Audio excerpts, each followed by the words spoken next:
کہ لہذا جو شخص دین کے کسی بھی مسئلے میں، کسی بھی معاملے میں رسول اللہ صلی اللہ علیہ وسلم کے صحابہ کرام رضی اللہ عنہم کی مخالفت کرے گا وہ کافر ہو جائے گا.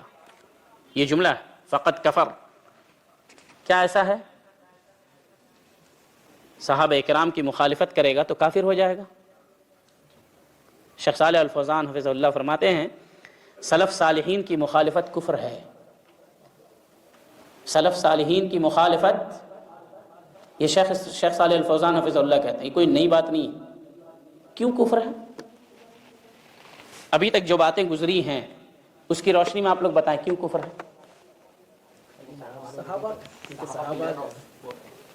اور کوئی؟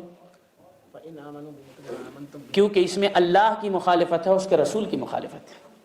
اللہ نے صحابہ کرام کو ماننے کے لیے کہا ہے اور نبی صلی اللہ علیہ وسلم نے کہا ہے، تو اللہ اور اس کے رسول کے حکم کو نہ ماننا کفر نہیں ہے تو اور کیا ہے؟ تو شیخ صالح الفوزان حفظہ اللہ متعہ بالصحۃ والعافیہ وہ فرماتے ہیں کہ سلف صالحین کی مخالفت کفر ہے. یہ کفر اصغر اور کفر اکبر دونوں پر مشتمل ہے. یا اس سے مراد یہ ہے کہ سلف کی مخالفت میں مشغول رہنے والا کفر کی دہلیز تک جلد ہی پہنچ جاتا ہے. کفر کی دہلیز تک جلد ہی پہنچ جاتا ہے.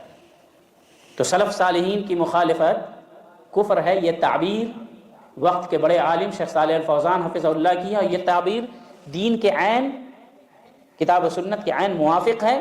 چنانچہ اس جملے پر جو اعتراض کیا جاتا ہے، یہ امام بربہاری رحمہ اللہ کے اس جملے پر بعض لوگوں نے اعتراض کیا ہے کہ انہوں نے کہا فمن خالف اصحاب رسول اللہ صلی اللہ علیہ وسلم فی شیء من امر الدین فقد کفر، کہ جو صحابہ اکرام کی مخالفت کرے وہ کافر ہو جائے. ان کا یہ کہنا صحیح نہیں ہے کیونکہ بعد میں بہت سارے لوگوں نے مخالفت کی ہے صحابہ اکرام کی.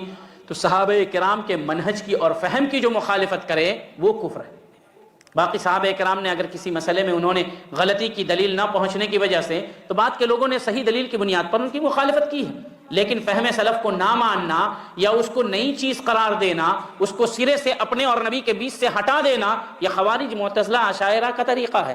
اور یہی تو کفر ہے، کیونکہ اللہ نے کہا مانو فَإِنْ آمَنُوا بِمِثْلِ مَا آمَنْتُمْ بِهِ میں وَالسَّابِقُونَ الْأَوَّلُونَ مِنَ الْمُهَاجِرِينَ وَالْأَنصَارِ. اس آیت کے اندر نبی صلی اللہ علیہ وسلم نے کہا مَا أَنَا عَلَيْهِ وَأَصْحَابِي، کہ صحابہ کے راستے پر چلو، ان کے طریقے کو اپناؤ. ہم نہیں مانیں گے تو کتاب و سنت کی مخالفت کر رہے ہیں.